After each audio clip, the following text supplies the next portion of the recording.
नमस्कार दोस्तों, आभार, अभिनंदन। यह एफएम डूंगरपुर 89.6 मेगाहर्ट्ज़ सुना दे जरा। और आप सुन रहे हैं हमारा कार्यक्रम रूबरू। और आज के कार्यक्रम के हमारे जो मेहमान हैं वो हैं श्री बंसीलाल जी कटारा साहब, जो कि भारतीय जनता पार्टी के एक प्रतिनिधि हैं। साथ ही साथ इस समय जो पूरे देश में बिरसा मुंडा जी जयंती को लेकर जो कार्यक्रम चल रहा है उसमें राजस्थान आयोजन समिति के समन्वयक है, उसके बारे में हम बातचीत करेंगे। लेकिन सबसे पहले मैं बताऊंगा बिरसा मुंडा जी के बारे में। आज जब सुबह मैंने गूगल खोला और वहाँ पे मैंने देखा तो मैं आंखें फाड़ कर देखते रह गया, क्योंकि इस व्यक्ति ने सिर्फ 25 साल की उम्र में वो कुछ कर दिखाया जहाँ पे कि हम 25 साल की उम्र में एक नई पारी की शुरुआत करते हैं और पता नहीं 25 साल की उम्र में क्या क्या कुछ कर जाते हैं। लेकिन बिरसा मुंडा जी का जन्म आज के 15 नवंबर को हुआ था 1875 में, 1875 में।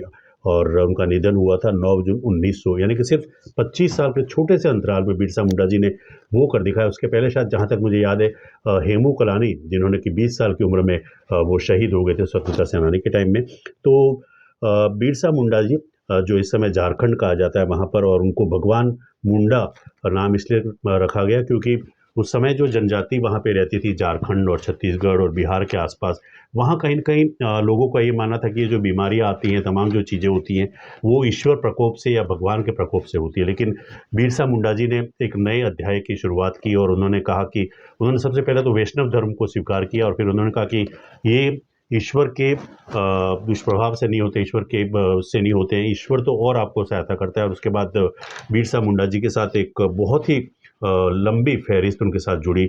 और आज हम एक बार फिर से याद करेंगे। सबसे पहले बिरसा मुंडा जी को मैं शत-शत नमन करना चाहूँगा। और अप्रैल 19वीं शताब्दी के अंत में अंग्रेज जनजाति पर ज़मीन प्राकृतिक संसाधनों में बेदखल करने लगे और उस समय 1895 में बिरसा मुंडा जी ने एक क्रांति की शुरुआत की जो आज तक है। और सबसे बड़ी चीज़ ये है कि सिर्फ 20-22 साल की उम्र में उन्होंने वो कुछ कर दिखाया, जैसा कि मैंने पहले बताया। और बंसीलाल जी, आपका बहुत बहुत स्वागत है रूबरू कार्यक्रम में। और दोस्तों, आज के हमारे कार्यक्रम का नाम है, आप जो जानते हैं, इन दिनों पूरे देश में बिरसा मुंडा जी की जो 150वीं जयंती पर कार्यक्रमों का आयोजन किया गया है। और उस कार्यक्रम के बारे में हम बातचीत करेंगे बंसीलाल जी से। तो बंसीलाल जी, सबसे पहले तो ये बताइए कि किस तरह से देखते हैं आप बिरसा मुंडा जी को? देखिए, आपके इस FM 89.6 में मैं आज यहाँ आकर बहुत गौरवान्वित महसूस कर रहा हूँ। और विषय जब आदिवासियों के, जनजातियों के ऐसे गौरव जिन्होंने कम उम्र में हमारे जनजाति आदिवासियों की अस्मिता को उजागर किया, और जहाँ हमारे अनटोल्ड हीरोज जिनके बारे में आज़ादी के इन 75 वर्षों में जान नहीं पाए, ऐसे व्यक्तियों में से एक व्यक्ति उभर के आता है जिसका नाम भगवान बिरसा मुंडा है। भगवान भी इसलिए है कि उन्होंने जो कम उम्र में किया वो कोई सामान्य व्यक्ति नहीं कर सकता। रांची के एक छोटे से गांव से आकर, अलीहतू गांव से आकर 15 नवंबर 1875 में अगर इनका जन्म होता है, इनके पिता सगुना और उनकी जो माँ हैं, उन्होंने करमी देवी के ये चौथी संतान थे और 5 बच्चे। इनका जो नाम जो बिरसा पड़ा, उसमें भी बिरसा मतलब वो बृहस्पतिवार को जन्म हुआ है। ये बहुत ही जानने योग्य चीज़ें हैं कि आदिवासियों में नामकरण कैसे होता है। बहुत कम लोग जानते हैं इस विषय को कि मंगलवार को हुआ तो मंगला, सोमवार को हुआ तो सोमा, बुधवार को हुआ तो ये बिरसा। ऐसे कई नाम हमारे जो है वो वारों के अनुसार पढ़ते हैं, कई पूर्वजों के नाम से पढ़ते हैं। तो बिरसा मुंडा का जब जन्म हुआ तब वहाँ की जो परिस्थितियाँ थी, झारखंड के आसपास के क्षेत्र की, रांची के दूर 60 किलोमीटर अलीहतू गांव है, उसमें जब जन्म हुआ तो प्रारंभिक जो इनकी शिक्षा थी वो प्रारंभिक इनके गांव के नज़दीकी गांव में हुई। प्रारंभिक शिक्षा होने के उपरांत इनके पिता बहुत मेहनती थे, बड़े धार्मिक प्रवृत्ति के व्यक्ति थे, लेकिन वो चिंतित थे कि इतना कुशाग्र बुद्धि का बच्चा, इतना मेहनती, लगन, पिता की एक भी बात को कहीं से भी नेगेटिव नहीं करना, हूबहू एक संस्कारवान बच्चे के रूप में जब उन्होंने काम करने लगे, तो जो कर्मी थी इनकी माता, उनकी एक बहन थी, उसका नाम था जानी, और इनके एक भाई सोहराई थे। दोनों ही क्रिश्चियंस थे। तब जब उन्होंने कर्मी से बात की कि बेटे को पढ़ाने के लिए, तो माता पिता दोनों चिंतित थे। वो वहाँ से उनको आयु बहातू गांव के आसपास ले जाते हैं। वहाँ एक जयपाल नाग करके व्यक्ति हैं, उनके साथ में इनकी प्रारंभिक शिक्षा प्रारंभ होती है। लेकिन जो प्रारंभिक शिक्षा के बाद में उच्च शिक्षा की ओर जब जाते हैं वो, उच्च शिक्षा में इनके साथ जो घटना होती है, आप विचार करेंगे कि उच्च शिक्षा के लिए इनके माता पिता ने उनकी बहन के कहने के बाद, क्योंकि उस समय सरकारी तंत्र में विद्यालय नहीं हुआ करते थे। अच्छा। तब ईसाई मिस्त्रियों के विद्यालय हुआ करते थे जी, मिशनरीज के हुआ करते थे। तब उन्होंने बत्तीसवां एक ऐसा इनका होता है। बत्तीसवां इन द सेंस कि कोई व्यक्ति अपने धर्म संस्कृति परंपरा को छोड़कर अगर ईसाई धर्म करता है तो पानी में नहलाया जाता है, पानी डाला जाता है। उनको ऐसा मान्यता है कि पिछले जो सारे संस्कार हैं वो छूट के फिर नए धर्म में इनका प्रवेश 32वां होता है। तो इनके अंदर की रूह में बहुत परिवर्तन आता है। अच्छा। कि मुझे शिक्षा के लिए और ऐसे कामों के लिए मुझे मेरा धर्म परिवर्तन करना पड़ेगा। जब लेकिन माँ बाप ने स्वीकार ही कर लिया था कि पढ़ाई तो उसको करानी ही है, तो माता पिता ने सबसे पहले धर्म परिवर्तन किया, फिर उसको उच्च शिक्षा के लिए विद्यालय में प्रवेश कराया। चाईबासा एक जर्मन ईसाई मिशनरी विद्यालय था उच्च शिक्षा के लिए, उसमें वो गए और मजबूती से उन्होंने 32वां के बाद में लगातार उनके क्रमशः शिक्षाएं होती रही। अनसटल कई सारी घटनाएं हुई। 32वां के समय में उनकी छोटी काटी गई। उनको लगा ये क्या है, मुझे पढ़ाई के लिए मेरे पूर्वज, मेरी रीति रिवाज, मेरी परंपराएं, मेरा धर्म, मेरी संस्कृति छोड़नी पड़ेगी। विद्रोह अंदर से उस समय से भड़का और ऐसे कई विद्रोह हैं जब हम आगे की बात में चर्चा करेंगे।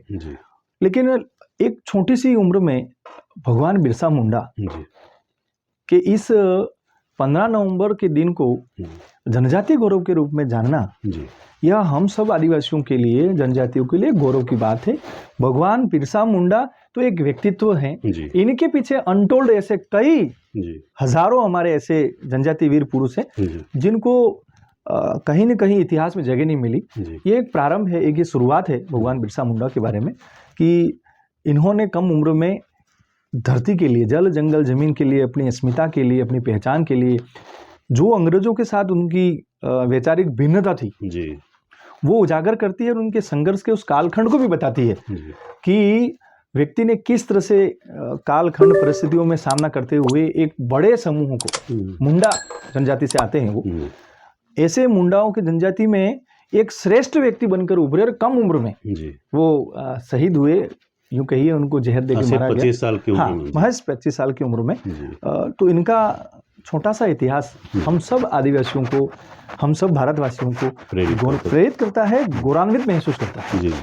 अच्छा, ये धरती आबा इनको कहा जाता है, वो किस कारण से इनको धरती आबा? धरती आबा वहाँ का एक परंपरा है। अच्छा। आबा मतलब संरक्षण करने वाला, पिता परमेश्वर को मानने वाला, और वहाँ के जो हमारे मुंडा जनजाति है इनकी परंपराओं में एक श्रेष्ठ नेतृत्व करने वाला व्यक्ति को धरती आबा के रूप में हम जानते हैं। और बिरसा मुंडा जी जो थे, उन्होंने इनके जीवन काल के उस खंड में जब संघर्ष किया, सभी लोगों को गांव गांव जाकर, शहर शहर जाकर, आसपास के जितने भी लोग थे उन्होंने बताया और उन्होंने बहुत बड़ी बात कही। वो बात थी टोपी टोपी एक समान। अच्छा। टोपी टोपी एक समान मतलब क्या? एक टोपी अंग्रेज है, एक टोपी ईसाई है। अच्छा। ये घटना कब हुई? जब उनकी प्रारंभिक शिक्षा तो संभवतः परिवार के आसपास के गांव से पनपी। उच्च शिक्षा में जब गए, जब 32वां हुआ, जब धर्मांतरण हुआ और जब खड़े होके अंग्रेजों के जो एजेंट थे ईसाई मिशनरी, वह तब वो मुंडाओं के लिए, आदिवासियों के लिए असभ्य, असांस्कृतिक ऐसी बातें जब करने लगे तो उनके मन में आहत हुआ। और इस आहत के कारण उन्होंने जो मुंडाओं को एकीकरण किया, उन अंग्रेजों के खिलाफ हमारी धरती, जल जंगल जमीन को लेकर, सारी चीज़ों को लेकर जब आंदोलन चालू किया, तब सर्वमान्य ढंग से मुंडाओं ने अपना एक लीडर, और उन्होंने जब धरती के लिए कहा कि ये धरती इन विदेशी आक्रांताओं से, ऐसे विदेशी धर्मों से ये टोपी एक समान है, हमें जागना पड़ेगा, हमें समझना पड़ेगा। हम उस भ्रम में नहीं रहे कि अंग्रेज अलग है, ईसाई अलग है, ये दोनों एक ही है, टोपी एक समान। तो धरती आंबा एक भगवान के रूप में उपाधि है, जो वहाँ के जल जंगल जमीन और वहाँ की संस्कृति के लिए लड़े। और वहाँ के लोगों में अगर हम पूछें, जाने, मिले, तो वो इनके लिए सबसे श्रेष्ठ अगर कोई व्यक्ति है जिन्होंने मुंडा हाउस के लिए और अंग्रेजों से अगर लड़ाई लड़ी है, और जल जंगल जमीन, उनकी टैक्सेस को लेकर, उनकी ज़मीनों को लेकर, जमींदारों के खिलाफ जो उन्होंने जो लड़ाई लड़ी, उन्होंने कई ऐसे पंथी, बिरसा पंथी प्रारंभ की। मांस नहीं खाना है, दारू नहीं पीना है, तुलसी की पूजा करनी है। हमारे जल जंगल जमीन के जितने भी हमारे स्रोत हैं वो पूजनीय है हमारे लिए। हमारे यहाँ जो ये भगत परंपरा, हाँ, उस तरह से वहाँ बिरसायत पंथ है। और बिरसा मुंडा ने जनजागरण किया है।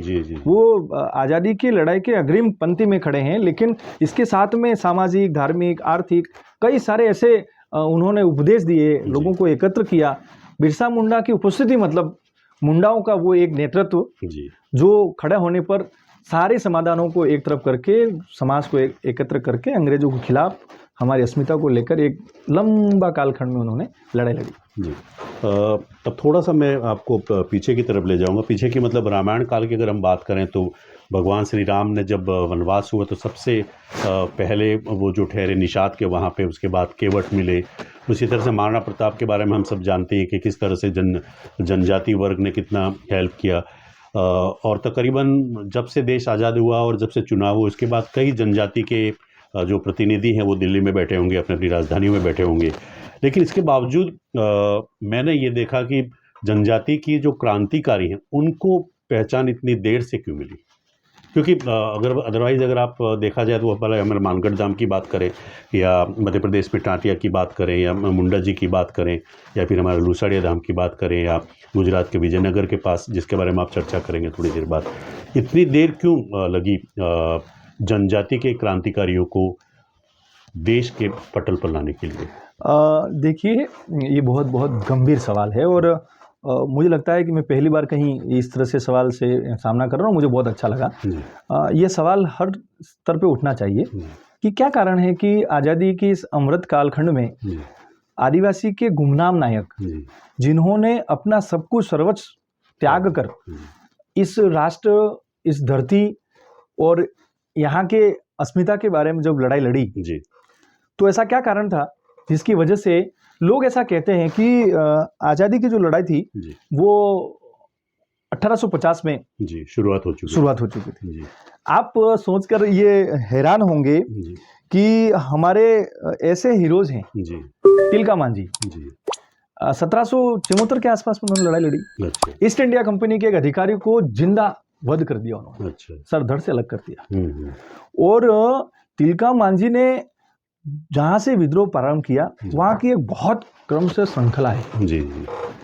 1774, 1824, ऐसे क्रमशः बहुत सारे ऐसे आंदोलन। 1857 देश आज़ाद होने के समय में आप देखेंगे इन 50 वर्षों में आप देखेंगे एक एयरपोर्ट, राजीव गांधी एयरपोर्ट से अगर हम जाते हैं तो इंदिरा गांधी एयरपोर्ट उतरते हैं, इंदिरा गांधी से उतरते हैं तो हम सरदार के जाते हैं, कहीं जवाहरलाल नेहरू के जाते हैं।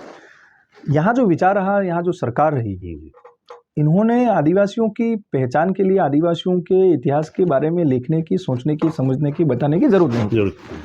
आप ये देखिए ना कि पहले जनजाति मंत्रालय नहीं था तो गृह मंत्रालय के साथ में उसकी कनेक्टिविटी थी, या फिर समाज कल्याण विभाग। इसके बाद में समाज कल्याण आया। जब समाज कल्याण के साथ में इसकी कनेक्टिविटी थी तो आदिवासियों की मूल पहचान, उनकी संस्कृति, इनकी रीति रिवाज, उनकी परंपराओं को संरक्षण की बात कब हुई होगी, आप विचार कर सकते हैं। जब समाज के कल्याण मतलब सभी समाज आ गए, जबकि संविधान की मूल मंशा थी कि आदिवासियों की पहचान को, आदिवासी संस्कृति को, इनकी भाषा, बोली और रीति रिवाज परंपराओं को संरक्षित किया जाए, इसीलिए चिन्हित किया गया था। इतने 50 सालों में जो सोच उजागर होती है, ये सोच ये बताती है कि आदिवासियों के हित के लिए, कल्याण के लिए, उनकी योजनाओं के बारे में, इनकी पहचान के बारे में किसी तरह की चिंता किसी भी सरकारों ने नहीं की। आप भी खैर घनीवत मानिए कि जनजाति का जो मंत्रालय है वो लगभग 6000 करोड़ बजट के साथ श्रद्धेय अटल बिहारी वाजपेयी ने प्रारंभ किया। जब उन्होंने प्रारंभ किया तब जाके आदिवासियों के बारे में 1999 से सोचना चालू हुआ। 2004 में यह आकर जनजाति आयोग के रूप में इनके हक अधिकार के बारे में बातचीत होने लगी। आप सोचिए 1999 से पहले क्या हालत रही होगी। 2004 के बाद में जब हक अधिकार की, आर्थिक रूप से, सांस्कृतिक रूप से, धरोहर के बारे में, संरक्षण, शिक्षा, विकास की बात हुई, मैं आपको इतना दावे के साथ कह सकता हूँ कि आज जो हमारी हालत है, आज जिस जगह हम बैठ के बात कर रहे हैं, अगर यह बात प्रारंभिक स्तर में जो सरकार इनके बारे में अगर सोचती, उनको ऐसा लगा था कि किसी विशिष्ट व्यक्ति ने, किसी दल के व्यक्तियों द्वारा देश को आज़ाद कराया है। ऐसे एक लंबी श्रृंखला है जनजातियों के ऐसे गुमनाम नायकों की, जिन्होंने स्वतंत्रता के आंदोलन में अपना सब कुछ दाव पे लगाकर न्योछावर किया है, अपने प्राणों की बलिदान दिया। उसको कहीं न कहीं नज़रअंदाज किया, कहीं न कहीं व्यक्ति, परिवार और एक विचार को आगे लाकर कहीं चौराहे, कहीं एयरपोर्ट, कहीं बस स्टैंड, कई राज्य, कई जगह नामांकन किया। आदिवासियों को कहीं न कहीं इग्नोर किया। चूंकि मैं किसी दल से विशेष हूँ इसलिए नहीं कहता, लेकिन मुझे ये गर्व होता है कि 15 नवंबर रांची में जब देश के यशस्वी प्रधानमंत्री जी 2021 में आते हैं और बिरसा मुंडा की मूर्ति का अनावरण करके कहते हैं कि जनजातीय गौरव के बीच में ये इस दिन को मनाया जाएगा। तब जाके लोगों को पता चला, लोगों ने गूगल किया कि भाई बिरसा मुंडा कौन है, जनजातीय गौरव मने क्या। जनजातीय गौरव दिवस मने ऐसे देश के हीरो जिन्होंने गुमनामी की छाये में देश के लिए लड़ाई लड़ी, तो उनके बारे में बात करना। किसी भी समाज, जैसे सरदार वल्लभ पटेल की बात करते हैं, सरदार वल्लभ भाई पटेल ने सारी रियासतों को एकीकरण किया। एकीकरण किया इसलिए सरदार पटेल को लौह पुरुष के रूप में मानते हैं, उनका प्रणेता मानते हैं। तो आदिवासियों की पहचान के बारे में कहाँ बात हुई? तो आदिवासी का युवा किसको रोल मॉडल माने, किसके बारे में पढ़े, किसके जैसा बने। जैसे किसी के शिवाजी हैं, किसी के शिवाजी, किसी के महाराणा प्रताप हैं, यहाँ के हमारे वीर कालीबाई कलासुआ हैं, हमारे गोविंद गुरु हैं, सतीश सुमालदास जी हैं। तो समूचे भारत में 705 जनजाति हैं। अच्छा, वो किनको हीरो माने? इनके राज्य में, इनके गांवों में, इनके छोटे छोटे एरियो में ऐसे महापुरुष हुए, क्योंकि ये क्रम 70-75 वर्षों का है, 150 वर्ष का है। उसमें लिखा जाना, बोला जाना, पढ़ा जाना, तब जाके कहीं कहीं मानस पटल पे याद रहता है। यह क्रम प्रारंभ किया है देश के यशस्वी प्रधानमंत्री जी मोदी ने। मैं एक आदिवासी जनजाति होने के नाते समूचे समाज की ओर से ऐसे प्रधानमंत्री जी को कोटिश्वर धन्यवाद देता हूं। और हमें एक पहचान दी है, हमारी अस्मिता के बारे में बात की है, हमारे अस्तित्व के बारे में बात की है, उसको लगातार संरक्षण करने की बात की है।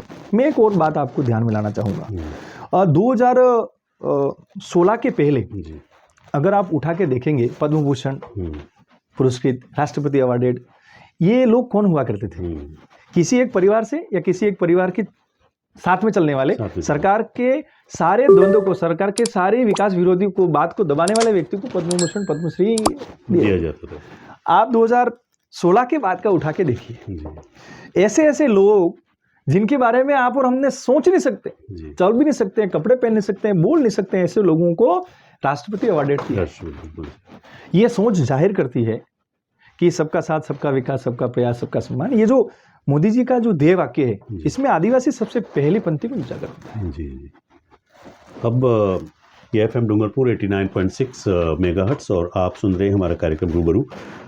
आज के हमारे मेहमान हैं समाज सेवक और विचारक श्री बंसीलाल जी कटारा साहब। स्वागत है आपका एक बार फिर से। सर, इसी क्रम में एक और प्रश्न, कल जब मेरी आपसे बात हो रही थी तो उससे मैं उठा कि हमारे यहाँ पे 2 राज्य बने हैं, झारखंड और छत्तीसगढ़। कितना फ़ायदा हुआ है आपकी जनजाति को, विकास को लेकर? क्या कुछ कहना चाहेंगे? 2 राज्यों का जब शुरुआत किया, उनका जन्म हुआ, आप ये कह सकते हैं। देखिए, पुनः मैं श्रद्धेय अटल बिहारी वाजपेयी जी के उस दूरगामी दृष्टि पर आता हूँ। जब उनका ही कार्यकाल था, छत्तीसगढ़, झारखंड और उत्तराखंड 3 राज्य बने। उनकी दूरगामी सोच थी। लगातार इन राज्यों में मूवमेंट थे, लगातार राजनीतिक दावे थे। आप देखिए, ये तीनों जो राज्य है ना, वो तीनों राज्य भौतिक रूप से बहुत संपन्न राज्य हैं। हाँ, मिनरल्स और तमाम मिनरल्स को लेकर, पेट्रोलियम है, जिप्सम है, मतलब कोयला है, टूरिज्म है, धरती के नीचे का जो धन है वो बहुत है, बहुत ज्यादा जी। उसको लेकर जब मूवमेंट बढ़ने लगे, अटल बिहारी वाजपेयी जी की दूरगामी सोच, राजनीतिक सोच और उन लोगों की आदिवासी को पहचान को देकर उसकी संस्कृति को संरक्षण देने के लिए जो अटल बिहारी जी वाजपेयी ने इन तीनों राज्यों को पहचान दी, दर्जा दिया, आज इनके विकास में, उनकी पहचान में अगर हम बात कर पा रहे हैं तो एक ही व्यक्तित्व अटल बिहारी वाजपेयी जी थे। काफी विरोधों के बावजूद भी उन्होंने उनको राज्य का दर्जा दिया। आप समझिए ना कि किसी भी राज्य के विकास के लिए उनके वहां पे उपलब्ध सोर्स का यूटिलाइज करने के लिए, सदुपयोग करने के लिए उनको एक राज्य का दर्जा देना और वहां के लोगों के उनके पहचान, हक अधिकार और विकास के लगातार देश के साथ जुड़े रहना, यह सोच थी उनकी और परिवर्तन हमारे सामने है। ऐसा कहते हैं कि उस समय विविध पार्टी और संगठनों ने जो सरकार के विरोधी पक्ष में थे उन्होंने भी काफी विरोध किया, कहा कि आप कहाँ राज्य बना रहे हैं, ये देश से अलग हो जाएंगे, ये अलग करेंगे। उन्होंने कहा नहीं, ऐसा नहीं। और आप आज और हमारे सामने झारखंड, छत्तीसगढ़ और हमारा उत्तराखंड प्रकृति के नॉर्थ ईस्ट पूरा प्रकृति के इशारे पे हैं। तो श्रद्धेय अटल बिहारी वाजपेयी जी की सोच को हम आज नमन करते हैं और उन सभी आदिवासियों की ओर से जिन्होंने इसकी मांग को रखा, राजनीतिक दृष्टि से कहें, प्रशासनिक दृष्टि से कहें, आदिवासी की संस्कृति के दृष्टि से कहें, छोटे राज्यों में प्रशासनिक दृष्टि, सांस्कृतिक उसकी महत्वता, आदिवासी की पहचान और विकास बहुत सुगम ढंग से हो सकता है। यह दृष्टिकोण से ये दो राज्य बनाए गए थे और आज भारत में वो अग्रणी भूमिका में। होता ना कि किसी व्यक्ति विशेष के कुछ घटनाएं ऐसी होती हैं, चीज़ें ऐसी होती हैं जिनसे आप प्रभावित रहते हैं। तो भगवान बिरसा मुंडा जी की बात करें तो ऐसी कोई घटना या ऐसी कोई चीज़ें हैं जो आप हमारे श्रोताओं को बताना चाहेंगे कि उनसे आप काफ़ी प्रभावित हुए और लोग भी प्रभावित हो सकते हैं? बिरसा जी मुंडा की दो घटनाएं जो मैंने आपको कही कि जब वो उच्च शिक्षा के लिए गए और 32वां हुआ इनका विद्यालय में, और तब उनके द्वारा जो ईसाई मिशनरीज के जो उच्च शिक्षा के वहाँ थे, उन्होंने जब उनके बारे में बात की कुछ कि ये तो असभ्य लोग हैं, अशिक्षित लोग हैं, और 32वां में के जब चोटी काटी और उनका जो परिवर्तन किया, तब इनके अंदर की जो आग थी वो उस विद्यालय में पढ़ने के दौरान जब बात हुई तब निकली। और उन्होंने खड़े होकर उस समय ईसाई मिशनरियों में खड़े होकर उन्होंने विद्रोह किया कि मुंडा ऐसे नहीं होते। उन्होंने कहा मुंडा बेईमान होते, मुंडा असभ्य है। चूंकि उन्होंने ईसाई धर्म ग्रहण कर लिया था, वो बिरसा से डेविड बन गए थे 32वां के बाद में। और उनकी अपनी मजबूरी थी क्योंकि माता पिता ने ऐसे पाबंद किया था कि पढ़ाई तो करनी ही है। तो वो बिरसा से जब डेविड बने, डेविड बनने के बाद में लगातार सभी चीजें कर रहे थे, लेकिन कहते हैं ना कि व्यक्ति के अंदर के आत्मा को कोई चोट पहुंचती है तो फिर वो कहीं न कहीं आग भड़कती है अंदर। जब इन्होंने विद्रोह किया और विद्रोह करने के बाद में जब उनसे माफी मांगने के लिए बोला गया कि आपने हमारा जो चाईबासा जो चर्च है, चर्च, इनके ऐसे पादरी को, उन्होंने कहा कि पादरी मतलब ईश्वर का एक अभिन्न अंग है, ईश्वर के बराबर एक व्यक्ति है, जो वो बोल रहा है मतलब वो सबसे श्रेष्ठ बोल रहा है। तो उन्होंने कहा कि कोई भी धर्म, भले ईसाई हो, मुस्लिम हो, हिंदू हो, जैन हो, बुद्धिस्ट हो, जो भी, कोई भी धर्म किसी दूसरे धर्म की क्रिटिसाइज नहीं करता, उसको नीचे नहीं बताता। जब ऐसा बोला तो उन्होंने तथ्यात्मक बोला, तो वो पादरी तब तो कुछ नहीं कह पाया। लेकिन ये बात रांची तक पहुंच चुकी थी कि एक बिरसा से डेविड बना, जिसके माता पिता उच्च शिक्षा के लिए धर्मांतरण किया, बच्चा स्वयं भी धर्मांतरित होकर हमारी बातें मानने लगा। लेकिन जब हम उनके देवों देवताओं के बारे में, उनके पुरखों के बारे में, उनके मुंडाओं के बारे में जब बात करते हैं तो वो विद्रोह करता है। ये बात मुझे बहुत अच्छी इसलिए लगी क्योंकि इस भारत के अधिकतम एरियो में आज भी धर्मांतरण बहुत बहुत ज़्यादा है।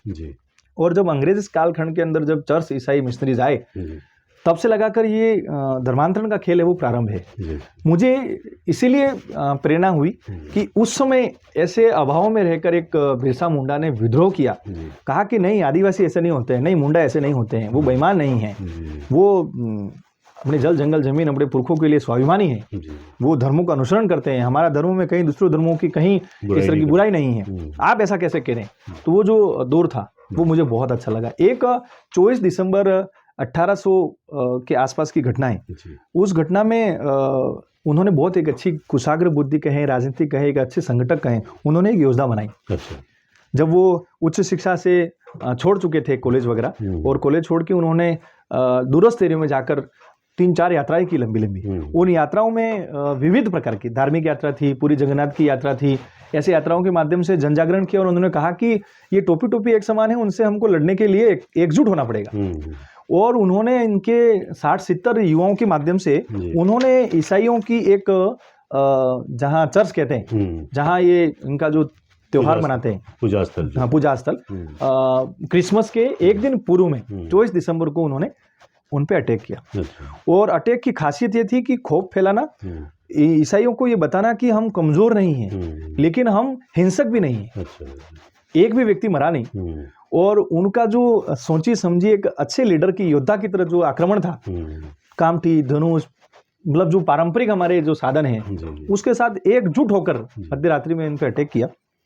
यह इनका विद्रोह दर्शाता है कि योजनाबद्ध तरीके से आदिवासियों में जनजागरण किया, देश की आज़ादी में एक बीज फोड़ा। तो इन दो घटनाओं से हम उनसे बहुत प्रभावित हैं और उन्होंने ईसाई मिशनरियों की जो मंशा थी इन दोनों घटनाओं के माध्यम से बताई और अपनी असली पहचान कि हम हिंसक नहीं हैं। हमारे बारे में जो तुम लोग भ्रांति फैला रहे हो, ये असभ्य है, हिंसक है, ये पूर्वा में इनका कोई धर्म नहीं है, इनको कुछ सिखाने की जरूरत है। उन्होंने कहा हमारी एक समृद्ध परंपरा है, हमारे पुरखों की, हमारी रीति रिवाज है, उसके बारे में अगर आप कुछ बोलोगे तो और हमारी इस मातृभूमि को उन्होंने देवता माना है, माँ माना है, मातृ स्वरूप माना है, अगर उसको आप गुलामी की जंजीरों में जकड़ोगे, हम जैसे लोगों को अगर आप चैलेंज करेंगे तो हम आपके खिलाफ खड़े हैं। ये दो घटनाएं उनके लिए बहुत ही प्रेरणादायी रही है। शायद मैं सोचता हूँ कि अगर उनकी उम्र कुछ और होती तो शायद इतिहास कुछ और ही होता हमारे, और हो सकता है कि स्वतंत्रता बहुत जल्दी 47 से पहले भी मिल सकती। खैर ये बात अलग रही। लेकिन अब मैं आपसे पूछना चाहूँगा कि बिरसा मुंडा जी के बारे में तो बात की, इसी क्रम को मैं आगे बढ़ाते हुए हमारे वागड़ में, हमारा जो एरिया है उसमें और कौन से क्रांतिकारी हैं जिनको कि आप याद करना चाहेंगे, या कौन स्वतंत्रता सेनानी है? गुजरात और राजस्थान की अगर बात अगर हम करें तो हम भील विद्रोह के नाम से एक आंदोलन देखते हैं जी, जो 19वीं और 20वीं शताब्दी के बीच में दोनों शताब्दियों के बीच में आता है। 1818 में खानदेश पर कब्जा जी, और वहाँ के आदिवासियों द्वारा जी, वो बहुत आक्रामक तरह से 1818 जी, खानदेश अच्छा, उस पर कब्जा ब्रिटिशर्सों के द्वारा और वहाँ के आदिवासियों के द्वारा प्रतिशोध भील विद्रोह जी, 19वीं और 20वीं शताब्दी वो प्रारंभ हुआ। और इतिहास के पन्नों पर वो उतना नहीं आ पाया जितना आना चाहिए था, और जितने हमारे युवा हैं, हमारे सामाजिक हैं, चिंतक हैं, लेखक हैं, उन तक ये चीज़ पहुंच नहीं पाई। दूसरा था 1832 से 1846 में भील विद्रोह का एक बड़ा प्रारूप, छोटी छोटी घटनाओं को लेकर एकत्रीकरण से लगाकर अंग्रेजों के खिलाफ एक बड़ी आवाज़। जो तेजा भील के नेतृत्व में एक और वहाँ से आंदोलन हुआ मजदूरी के खिलाफ, टैक्स के खिलाफ, 1921 के आसपास में तेजा भील ने लड़ा। ये कुछ बड़ी घटनाएं हैं। और दूसरी 1913, आप और हम सबको ध्यान है जी, 1913 में लगभग 1.5-2 लाख लोग मानगढ़ धाम पे खड़े हैं और उसका नेतृत्व हमारे गोविंद गुरु जी कर रहे हैं। और गुरु गोविंद जी को इस पहाड़ी को चारों तरफ से घेरा और अंग्रेजों के द्वारा ऐसा अनाउंस किया कि इस पहाड़ी को तुरंत खाली करिए। बहुत भावुक पल है जब मैं कहीं इतिहास के पन्नों पे पढ़ रहा था। ऐसा कहते हैं, अंग्रेजों ने खुद ने लिखा है, ब्रिटिश लाइब्रेरी में उसकी प्रतिलिपियां हैं। एक बहन और उसके स्तन पे एक बच्चा दूध पी रहा है और उस बहन को सिर पे गोली लगी है और वो मृत प्राय है। मेरे कहने का भाव ये है कि उस आंदोलन में, मानगढ़ धाम के उस आंदोलन में, जो भक्ति आंदोलन था, जो स्वतंत्रता आंदोलन था, सामाजिक टैक्स को खिलाफ था, अंग्रेजों के नीतियों के खिलाफ था, उसमें बहनें भी थी, बच्चे भी थे, भक्त लोग भी थे, युवा लोग भी थे। एक समग्र बहुत बड़ा आंदोलन था। एक बच्चा मृत माँ के स्तन को दूध पी रहा है, कैसा चित्रण होगा, आप विचार करिए। और 1500 आदिवासियों की पर तोहफे डाली, बंदूकें मारी, मतलब किस तरह का नरसंहार था, यह बताने के लिए काफी है। और अंग्रेज स्वयं लिख रहे हैं कि आदिवासी स्वाभिमानी है जनजाति। मतलब वहां से जब अनाउंस हुआ तो आज अगर आपको, मुझे किसी को कहे कि भाई यहाँ बम फूटने वाला है, यहाँ कुछ बड़ी घटना होने वाली है, हम ट्रेन, गाड़ी, बस स्टैंड जहाँ भी तुरंत खाली करते हैं। वहां तोहफे लगाकर, स्पीकर लगाकर अनाउंस किया कि अगर आप खाली नहीं करेंगे तो हम यहाँ से तोप चलाएंगे, बंदूकें चलाएंगे, हम आप पे फायर करेंगे। एक व्यक्ति वहां नहीं गया है। पूर्णिमा का वो दिन, वो यज्ञ, वो भजन, वो गोविंद गुरु की अपनी भक्तों के साथ अपना स्नेह प्रेम वो करते रहे। और अहिंसक आंदोलन था। हमारे पास में कोई हथियार नहीं थे, लेकिन हमें ये विश्वास था कि हम जब एकजुट रहेंगे तो ये अंग्रेज इतने लोगों पे तो गोलियां नहीं चलाएंगे।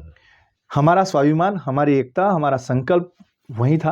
अंग्रेजों ने क्रूरतापूर्वक जो गोलियां चलाई, ये 1913 के मानगढ़ धाम को गोविंद गुरु की बात को लेकर जब हम बात करते हैं तो जो बात हुई, जितने लोगों को मारा, ये बहुत बड़ी घटना है जी। एक पाल दड़गांव नरसंहार है जी, जो हमारे नज़दीक गुजरात जो में नज़दीक में है, जी। और वहाँ भी मोतीलाल तेजावत के नेतृत्व में एक घटनाएं हुई, 1200 से अधिक जी। आदिवासी वहाँ भी मारे गए। जी। और वहाँ अगर आप देखते हैं तो आपको ध्यान में आएगा कि वह आंदोलन बहुत क्रूर था। जी। ये सती सुरमालदास जो हमारे महाराज हैं जी। उनके द्वारा भी अंग्रेजों ने जो प्रताड़नाएं दी टैक्स को लेकर और काफ़ी सारी चीज़ों को लेकर, जब अग्रेसन में आगे आए आंदोलन के रूप में, तब अंग्रेजों ने टोपी नीचे रखी और उन्होंने कहा कि आप सती हो, उसमें शीशा पिलाया और उतना ही शीशा, सवा सेर शीशा उन्होंने पेशाब के मार्ग में निकाला। और ताम्रपत्र में आज भी ब्रिटिश लाइब्रेरी में और डूंगरपुर के राजा महाराजाओं को 2 रजवाड़ों में आज भी उसकी प्रतिलिपि मिलती है। वीर कालीबाई कलासुआ, एक गुरु शिष्यों की अद्भुत कहानी। मैं 16 साल की बैठी जो अपना निर्वत काम करते हुए अपने गुरु को ले जाने के, छुड़वाने के लिए जिस तरह का उनका संघर्ष रहा, ऐसे कई सेंगाबाई आ गए, उनका पूरा एक श्रृंखला है जो आंदोलन हुए। उसमें ये भाव निकल के आता है कि हमने मातृभूमि के लिए, अपने जल जंगल जमीन के लिए, अपने स्वाभिमान के लिए, अपने स्वधर्म के लिए, स्वधर्म ने क्या, अगर मैं आदिवासी हूं और मैं सरेंडर कर दूंगा तो मुझे बचा लेंगे, अंग्रेजों का क्या कहना था, आप हमारी बात को मान लीजिए। और हमने क्या कहा कि बुरेटिया नहीं मानू रे, नहीं मानू रे। बुरेटिया कौन? वो बुरेटिया अंग्रेज, बुरे लोग, अंग्रेज लोग, वो टोपी वाले लोग। तो बुरेटिया नहीं मानू। उसके पीछे जो एक पूरी श्रृंखला है हमारे स्वतंत्रता सेनानियों की, ये उसको उजागर करती है कि हमने समय समय पर जहाँ भी इस तरह के अंग्रेजों और ब्रिटिशों से हुकूमतों के द्वारा हमारे जमींदारों के माध्यम से या विविध टैक्सों के माध्यम से जब भी हमें दबाव डाला, हमने इन सामंतवादी सोचों के खिलाफ, उनके अंग्रेजों के खिलाफ और ऐसे लोगों के खिलाफ हमने बहुत बड़े आंदोलन किए हैं, उग्र आंदोलन भी हुए हैं। और हमने हमारी कई ऐसे वीर पुरुषों की बलिदानी भी दी है। ऐसा जनजातीय गौरव दिवस में ये असंख्य श्रृंखलाओं का एक क्रम है जो हम 15 नवंबर को मना रहे हैं। जी, जहाँ तक मेरा सोचना है, मैं शायद ये कहना चाहूँगा कि जलियांवाला बाग में जो हुआ, हम उन्हें, जो भी वहाँ पे शहीद हुए, हम उन्हें शत नमन करते हैं। लेकिन कहीं ना कहीं मानगढ़ धाम की बात करें या फिर पाल वाली जो घटना घटी, ये भी जलियांवाला बाग से कम नहीं रहा। लेकिन फिर भी लोगों के बीच में काफ़ी एक लंबे अंतराल के बाद लोगों को मालूम पड़ा कि ये चीज़ें राजस्थान में और गुजरात में 2 जगह हो चुकी हैं। इसके बारे में क्या कहना चाहिए? वैसे राजनीतिक बात हो जाएगी, लेकिन फिर भी मैं कहना चाहूँगा कि राजस्थान सरकार में, जब हमारी सरकार थी, वसुंधरा जी की सरकार थी, भैरव सिंह शेखावत समय की सरकार थी, आदिवासियों के हितों के लिए, उनके स्थलों के लिए, इनके प्रेरणा स्थलों के लिए जो प्रयास हुए, इसका एक जीता जागता उदाहरण है मानगढ़ धाम। इससे पूर्ववर्ती सरकारें रही, किसी ने मानगढ़ धाम की बात नहीं की। सरकार आती है हमारी और हमने एक स्मारक घोषित किया, एक स्थान को डेवलप किया, पर्यटन, ऐतिहासिक हमारी धरोहर, सांस्कृतिक धरोहर, हमारी स्वतंत्रता संग्राम में हमारी योगदान को एक जगह दर्शाती है, जहाँ जाके ये कह सकता है हाँ, गुरु गोविंद के नेतृत्व में 1.5 लाख लोगों ने अहिंसक रूप से एक आंदोलन किया। ये कहानी दर्शाती है हमारी उन वीरताओं को और सरकार की नगण्यता कहिए। उन्होंने, मैंने कहा ना कि एक परिवार, एक विचार, इसके भक्ति, देशभक्ति से उनका कोई लेना देना नहीं। ऐसी सरकारों की हमारे प्रति जो रीति नीति रही है, वो उजागर करती है इनके ऐसे कार्यों को। हम तो उस विचार को नमन करते हैं जिन्होंने आदिवासियों के दबी हुई आवाज़ को, दबे हुए गौरव को स्वाभिमान के साथ उजागर किया है। और मतलब हमारा विरासत और विकास, विरासत भी बची रहनी चाहिए और विकास भी होना चाहिए आदिवासियों का। विरासत बचेगी तब कोई व्यक्ति पहचान करके कहेगा कि मैं उस कुलवंश का आदिवासी हूँ, मेरे पिता, हमारे पूर्वजों ने देश की आज़ादी में ये योगदान दिया है। आज अगर इस सदी में अगर कोई आके बोलेगा 2025 अमृत काल के 150 वर्ष में इस इतिहास में, तो हमारे नए बच्चों को उसका गौरव की अनुभूति होगी। और ये भी एक सहयोग है कि वंदे मातरम को भी 150 साल हुए हैं और मुंडा जी को भी, कि जो आप कर रहे हैं, वो भी 150 साल हुए हैं। चूँकि आप समन्वयक हैं, कोऑर्डिनेटर हैं, क्या कार्यक्रम है 15 नवंबर तक? हम लोग 15 नवंबर के सम्मिलित में 2 तरह के कार्यक्रम हो रहे हैं। सरकार अपने कार्यक्रम कर रही है, विविध विश्वविद्यालयों में वर्कशॉप हो रही हैं, कई यूनिवर्सिटियों में कार्यशाला हो रही हैं। सरकार अपने स्तर पे शोभा यात्रा निकाल रही हैं और सरकार प्रत्येक जिलों में वहाँ पर शोभा यात्रा के माध्यम से भव्य सम्मेलन कर रही है। सार्वजनिक स्थलों का नामकरण किया जा रहा है। इस विषय को मैं आपसे इसलिए कहना चाहूँगा कि सार्वजनिक स्थलों के बारे में अब तक मैं पहले बता रहा था आपको, एयरपोर्ट के बारे में, बस स्टैंड के बारे में, रेलवे के बारे में क्या हुआ है। मतलब आप जवाहरलाल नेहरू, राजीव गांधी, इंदिरा गांधी, 2-5-7 महापुरुष ही देश में हुए क्या? देश में ऐसे हीरो हुए जो 20 साल, 25 साल, 30 साल अपना सबको वर्चस्व दिया। उन लोगों के बारे में क्यों नहीं सोचा गया? यह सोच है विकास और विरासत के साथ में नरेंद्र मोदी जी की, केंद्र सरकार की और यहाँ की भजनलाल सरकार की। हम कई चौराहों का नामांकन कर रहे हैं, कई मूर्तियों का, स्मारकों का हम अनावरण कर रहे हैं, योजनाओं का कई शुभारंभ कर रहे हैं जो जनजातीय विकास के बारे में कहती है। और संगठन के बारे में, भारतीय जनता पार्टी के बारे में हमारे संगठन दृष्टि से हम कई प्रेस वार्ताएं कर रहे हैं और दीपोत्सव कार्यक्रम कर रहे हैं। ऐसे जहाँ चौराहे हैं, जहाँ मूर्तियाँ हैं हमारे वीर महापुरुषों की, सेंगाबाई की, कालीबाई की, हमारे गुरु गोविंद के बारे में, इन जितने महापुरुषों का इनकी बहुत ही अच्छे ढंग से हम दीपोत्सव के माध्यम से उनका सम्मान कर रहे हैं, दीप जला रहे हैं। और ऐसे कई सारे लेख हैं उनके बारे में, ऐसे लोगों के बारे में जो आप और हम आमजन नहीं जानते, उसके बारे में हम लिख रहे हैं जी जी, ताकि लोगों को पता चले कि ये भी कोई स्वतंत्रता सेनानी थे, ये जनजातीय महापुरुष ने देश की आज़ादी में कोई न कोई सहयोग दिया है। कई ऐसे हमारे नेताएं विविध सोशल मीडिया पर जाके इन बातों को बोल रहे हैं। सोशल मीडिया के कुछ अभियान भी चल रहे हैं, डॉक्यूमेंट्री मूवी भी बन रही है, साहित्य भी लिखे जा रहे हैं। ऐसे अनेकों अनेक कार्यक्रम जो हम लोग विशेष सम्मान भी कर रहे हैं। कुल देवियों के, पुरुषों के बारे में, हमारे जो विशेष संस्कृति है उसके बारे में हम लोग विविध कार्यक्रम कर रहे हैं। सरकार के स्तर पे अपने कार्यक्रम हो रहे हैं। यहाँ डूंगरपुर की SBP जो कॉलेज है, इसमें राज्य सरकार की ओर से राज्य स्तरीय कार्यक्रम किया जा रहा है। और बाकी सभी जगहों में जो जिले हैं, जो तहसील हैं, उप तहसील हैं, पंचायत स्तर पर ऐसे संगठनात्मक दृष्टि से ऐसे महापुरुषों के बारे में लेख हैं, सोशल मीडिया की बातें हैं, उनका सम्मान ऐसा किया जा रहा है। तो बहुत बड़ा कार्यक्रम 9 से लगाकर 14 नवंबर और इवन 17-18 बलिदान दिवस मानगढ़ जो उसके रूप में भी कार्यक्रम हो रहे हैं। जय दोस्तों, FM डूंगरपुर 89.6 मेगाहर्ट्ज और आप सुन रहे थे हमारे रूबरू कार्यक्रम का आज का विशेष कार्यक्रम भगवान मुंडा जी की जन्म शताब्दी की जयंती को लेकर, जो कि मूल कार्यक्रम शुरुआत हो चुकी है 9 नवंबर, लेकिन 15 नवंबर को इसका मुख्य कार्यक्रम जो कि हमारे गवर्नमेंट कॉलेज बंसीलाल जी आप हमारे बीच पधारे और तमाम जानकारी यदि मुझे आशा ही नैतिकपूर्ण विश्वास है कि खास करके जो युवा हैं वो जब इस चीज़ को सुनेंगे कि इस महान पुरुष ने सिर्फ 25 साल की उम्र में अपने देश के लिए वो कुछ कर दिखाया, जहाँ काफ़ी कुछ चीज़ें होती हैं। तो बहुत बहुत स्वागत। मैं थोड़ा और युवाओं के बारे में थोड़ी एक बुक्स लाया हूँ, मैं आपको शो करना चाहूँगा। जी जी।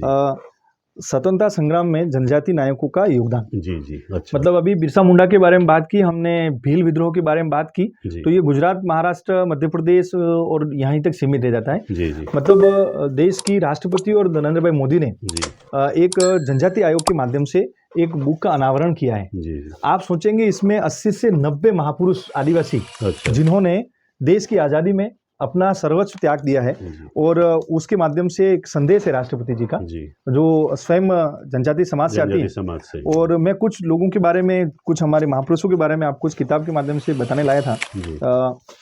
ये राणा पुंजा भील हैं। जी जी। आप देख रहे हैं राणा पुंजा भील में, यहाँ जब महाराणा प्रताप के साथ जब उनका सैनिक के रूप में, एक बड़े युद्ध के रूप में एक रणनायक रहे हैं, आप देखें, बुरेटिया नहीं मानू रे नहीं मानू, अंग्रेज तेरी बात नहीं मानूंगा, ये मानगढ़ धाम का एक प्रसिद्ध गीत है। आप देखेंगे रानी दुर्गावती। जी जी। रानी दुर्गावती ऐसी महारानी जो गोंड जनजाति से आती है और ये बुंदेलखंड की। अच्छा, ये भी जनजाति से? हाँ, जनजाति से। इसके बारे में, रानी दुर्गावती के बारे में बहुत कम लोग जानते हैं। जी जी। हम समझते हैं कोई महारानी रही है, लेकिन ये गोंड जनजाति से आती है। अच्छा अच्छा। और उसने भी बलिदान हुआ है 1564 के अंदर, गोंड जनजाति। और 15 अक्टूबर 1524 में इनका जन्म हुआ था। अमर बलिदानी है। एक और सिंगी दई।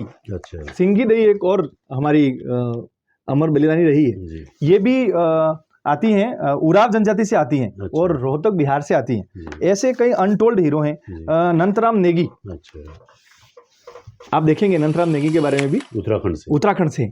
और उन्होंने भी कम उम्र में, मतलब अंग्रेजों के खिलाफ जो मुगल सेनापति थे, मुगलों के खिलाफ इन्होंने युद्ध लड़ा।